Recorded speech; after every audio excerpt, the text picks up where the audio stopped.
কাছে যা খবর এসছে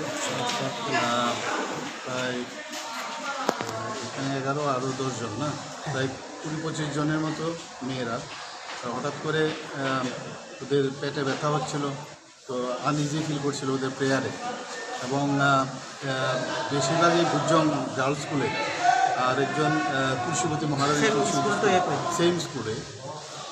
একজন তো এখানে তো আলাদা, স্কুল তো আলাদা, তো ওখান থেকে হঠাৎ করে ব্যথা হচ্ছে। আমার কাছে সকালে যখন খবরটা আসলো আমি সাথে সাথে খবর নিলাম এবং আমি বললাম যা যা দরকার আমাদের তরফ থেকে তাদের হেল্প করা। তো এটা খুব সম্ভব ফুড পয়জনিং থেকে হয়েছে। তো আমি আধিকারিকদের বলেছি যে এই বিষয়ে পুরো রিপোর্ট আমাকে দেওয়ার জন্য। এখন পর্যন্ত 11 জন এখানে আছে, 10 জন বুজং গার্লস স্কুলের স্টুডেন্ট এবং একজন হচ্ছে মহারানী তুলসীবতী স্কুলে। কিন্তু হোস্টেলটা আলাদা, কিন্তু একই স্কুলে।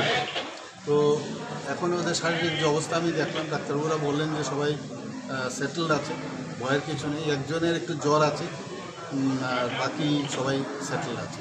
আমরা তরফ থেকে আমরা বলেছি যা যা সাহায্যের দরকার এবং ট্রিটমেন্ট যেন প্রপার হয় সেইভাবে আমাদের ডাক্তারবাবুরা সেভাবে দিচ্ছে। এখনও কি কোনো স্টুডেন্ট কি সিরিয়াস রয়েছে কি না, সিরিয়াস তো বললো না কেউ, সিরিয়াস আছে বলে মনে হয়, অল আর সেটেল।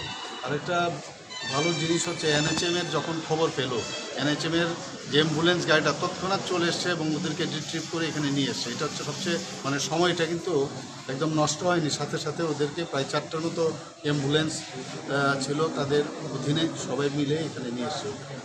স্যার, এই প্রশাসনের তরফ থেকে একটা বলেছি পুরো রিপোর্ট দেওয়ার জন্য। আমি এখন সেক্রেটারিয়েটে যাচ্ছি, গিয়ে পুরো বিষয়টা আবার আমি আলোচনা করব, যা যা করার আমরা করব। ধন্যবাদ স্যার।